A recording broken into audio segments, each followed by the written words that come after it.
Esta é a Voz da Profecia, um programa de fé e esperança que anuncia a volta do Senhor. Breve Jesus voltará. Ouça o pastor Neumuel Stina com uma mensagem da Palavra de Deus. Como é a natureza do homem? Afinal, o homem é mortal ou imortal? Quando estudamos cuidadosamente as Escrituras, encontramos a revelação de que Deus criou o homem para conferir-lhe imortalidade, ou, em outras palavras, para viver eternamente. Mas este bem ser-lhe-ia dado após um tempo de prova. Como um ser moral livre, isto é, dotado de livre arbítrio, devia o homem demonstrar primeiro a disposição de obedecer ao seu Criador, de viver em harmonia com os santos princípios do governo divino. A imortalidade, portanto, era condicional. Narrando os atos de Deus na criação do homem, o autor sagrado diz: Tomou, pois, o Senhor Deus ao homem e o colocou no jardim do Éden para o cultivar e o guardar. E lhe deu esta ordem: De toda árvore do jardim comerás livremente, mas da árvore do conhecimento do bem e do mal não comerás, porque no dia em que dela comeres, certamente morrerás. Gênesis 2, 15 a 17. Notemos: no dia em que comeres do fruto desta árvore, morrerás. O fato de que o Criador alertou nossos primeiros pais sobre a morte revela que eles não eram imortais. Obedecer a Deus naquele ponto, uma pequenina exigência, era, pois, o ponto de prova. Adão e Eva não obedeceram e ficaram sujeitos à morte, mal que passou a todos nós, seus descendentes. O que o autor sagrado relata sobre a criação do homem confirma o que estamos dizendo. Lemos em Gênesis 2:7. Então formou o Senhor Deus ao homem do pó da terra, e lhe soprou nas narinas o fôlego da vida, e o homem passou a ser alma vivente. Como vemos, Deus empregou dois elementos, o pó da terra e o fôlego da vida. Ambos foram necessários para que o homem existisse. Podemos imaginar o corpo de Adão formado pelas mãos divinas, perfeito em cada detalhe, os órgãos internos, o cérebro, todos prontos para funcionar, mas faltava a vida. Então Deus soprou nas narinas do homem o fôlego de vida, e o resultado da união do corpo com o fôlego de vida foi, diz o texto, o homem passou a ser alma vivente. A tradução brasileira diz: e o homem tornou-se um ser vivente. A união do corpo com o fôlego da vida é que resultou numa alma ou ser vivente. Assim, a alma vivente inclui também o corpo. Várias vezes o livro sagrado refere-se ao homem como mortal. No livro de Jó, lemos: seria porventura o mortal justo diante de Deus? Capítulo 4, verso 17. E o salmista escreveu: saibam as nações que não passam de mortais. Salmo 9, 20. A única vez que a palavra imortal é usada nas Escrituras é em referência a Deus. Se somente Deus possui imortalidade, segue-se que nós homens não a possuímos, portanto, somos mortais. No original hebraico, o Antigo Testamento emprega a palavra nefesh, que significa alma ou ser vivente, 752 vezes, e a palavra ruach, que significa espírito, 400 vezes. Já no original grego, o Novo Testamento emprega a palavra pneuma, que significa espírito, 385 vezes, e a palavra psique, que significa alma ou ser vivente, 105 vezes. Somando tudo dá um total de 1642 vezes. E em todos esses casos, nenhuma dessas palavras é acompanhada da expressão imortal. Isso seria estranho se de fato a alma ou espírito fosse imortal. Se as Escrituras não ensinam a imortalidade da alma, de onde veio a crença nela? O professor Leroy Froom, mediante profundos estudos, escreveu A Fé Condicionalista de Nossos Pais. Nesse tratado ele afirma que o postulado da imortalidade vem de conceitos das religiões étnicas da Índia, da Pérsia e do Egito. Esses conceitos foram abraçados por poetas da antiga Grécia, adeptos de variados cultos e religiões de mistério.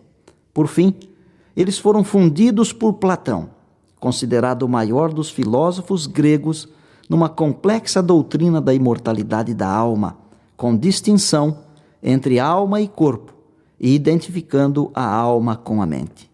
Cerca de 150 anos antes de Cristo, o postulado da imortalidade penetrou no judaísmo através de Filo, judeu filósofo de Alexandria, que, alegorizando o Antigo Testamento, fundiu as ideias de Platão com as doutrinas do judaísmo.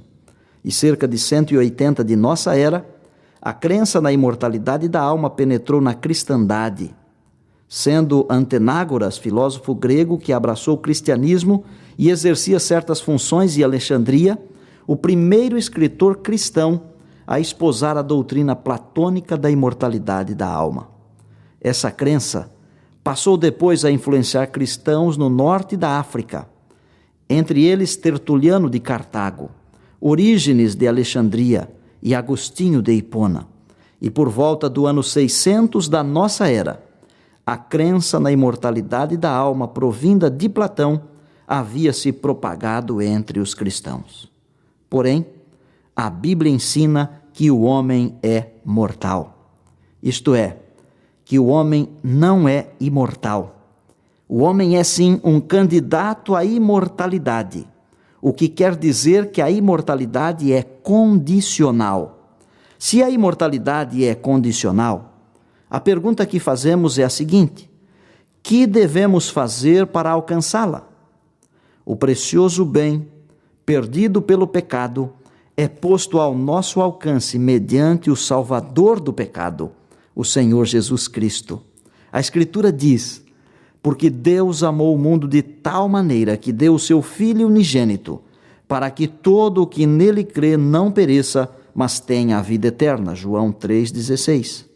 Se cremos em Cristo, se o aceitamos como nosso Salvador pessoal, somos perdoados e libertos do poder do pecado. Então, no dia final, ao voltar o Senhor para receber os vencedores, seremos então vestidos da imortalidade.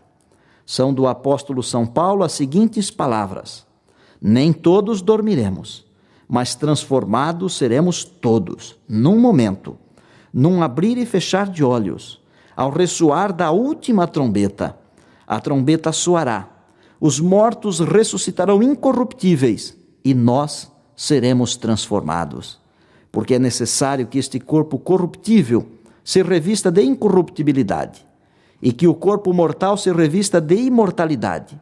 Então se cumprirá a palavra que está escrita: tragada foi a morte pela vitória. 1 Coríntios 15, 51 a 54. Aí está. O vencedor do pecado receberá a imortalidade quando Jesus regressar. Você deseja aceitar Jesus como Salvador e receber também por ocasião de sua vinda a imortalidade? Abra então seu coração. Deixe Jesus habitar em você, porque quem tem o Filho de Deus tem a vida. Ore a Deus agora, pedindo a Jesus que habite em seu coração.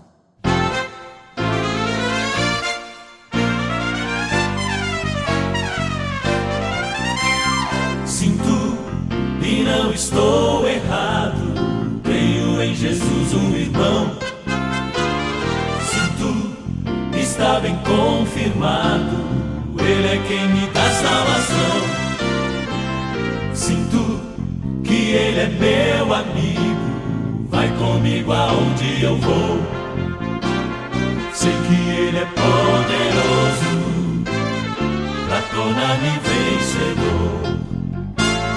Me livrou da morte, do pecado e das trevas, deu-me salvação e uma vida eterna.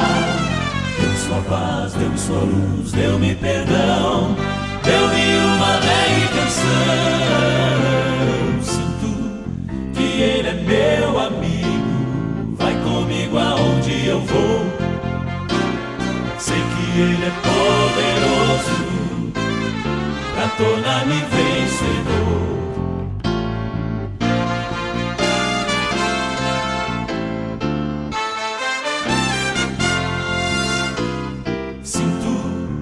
Já estou liberto, o seu sangue me resgatou.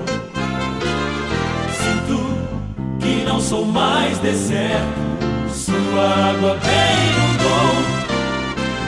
Sinto que devo abrir a porta do meu lar e do coração, pra Jesus fazer morada, pra fazer habitação. Me livrou da morte, do pecado e das trevas, deu-me salvação e uma vida eterna. Deu-me sua paz, deu-me sua luz, deu-me perdão, deu-me uma alegre canção. Sinto que devo abrir a porta do meu lar e do coração, pra Jesus fazer morada, pra fazer habitação.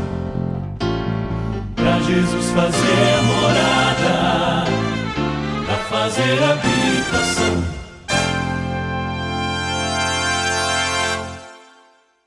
É maravilhoso saber que Jesus quer morar em nós. É maravilhoso saber também que nós podemos decidir abrir a porta do nosso coração para que Ele entre. E eu sinto agora que devo abrir a porta da minha vida, do meu lar, do meu coração, para Jesus fazer morada em mim, para que em meu coração seja a habitação de Jesus. Se você quer também fazer de seu coração a morada de Jesus, ore comigo agora. Querido Pai, louvamos Teu nome porque a morte não é o fim. Porque Jesus habitando em nós significa a vida eterna. Porque um dia, pela Tua graça, alcançaremos a vida imortal quando Jesus regressar.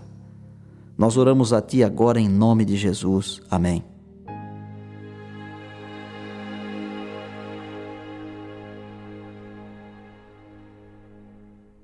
Se você quiser estudar mais profundamente a Palavra de Deus, peça o curso bíblico Encontro com a Vida.